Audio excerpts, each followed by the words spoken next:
Hi, I'm Travis Perry with ChordBuddy.com, and what we want to talk about right now is the installation process to make sure you get the ChordBuddy installed on your guitar properly. No matter what you do in life, if it's a swing set or whatever, if you don't install it properly, it won't work properly. So we want to make sure that you get the ChordBuddy installed properly. When you take it out of your package, you want to unscrew this screw right here, and you want to slide this collar back. This collar right here is movable, and it's what tightens up with this screw to tighten up to the side of your guitar neck. Okay, so you want to unscrew this as far out. Now if it comes out just like it did, no problems, put it right back on and just screw the screw back in. But the point is if it's this tight, it won't go on, so you want to pull it back. All right, what I want to explain now is the under part of the ChordBuddy and some things you need to be aware of. If you'll see this little clear tab that I'm pointing at with the end of my pen, and I'm going to turn it a little bit so that you can see that rib. We call that a rib, actually, not a tab. Then there's one on this side, and there's one just like it on this other side. Okay, the importance of this sits on top of the fretboard. On top of the fretboard and not on the side of the neck. If this happens to you put it on the side of the neck, it will not play properly.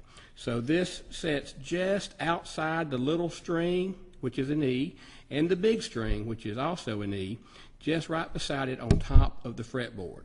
Okay? Now I'm going to show you how to put it on the guitar neck. So we're going to go down to the guitar neck.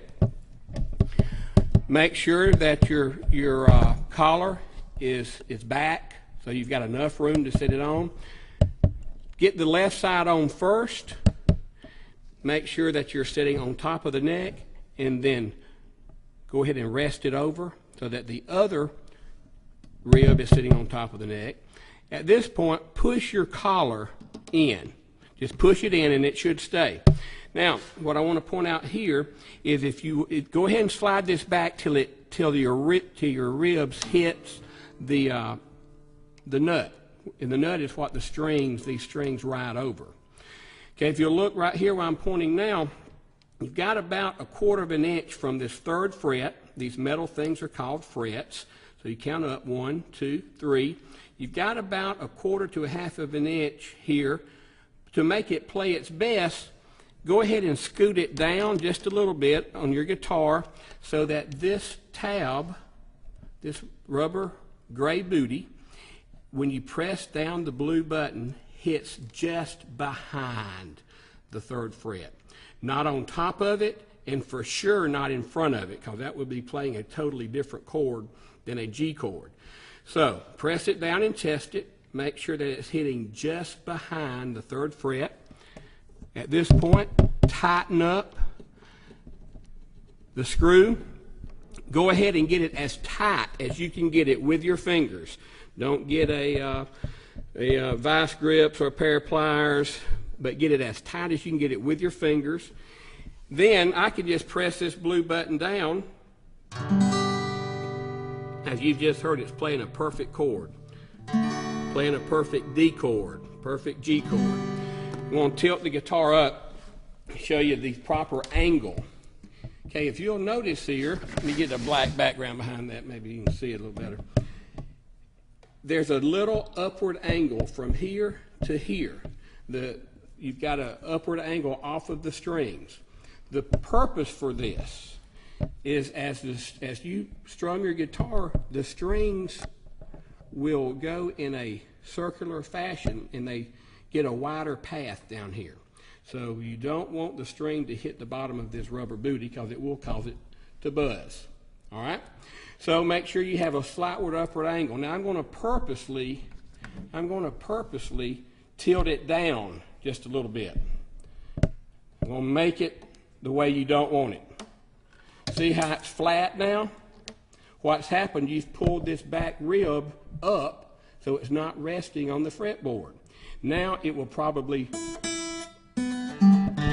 hear that buzz. That's the sound you don't want. If that happens to you, don't worry about it. Just go ahead and reseat it on the back by tilting this back part down to give you that proper upward angle. And as you can hear, it is playing perfectly again. And that's your proper angle. So what I'm going to do now, I'm just going to play it.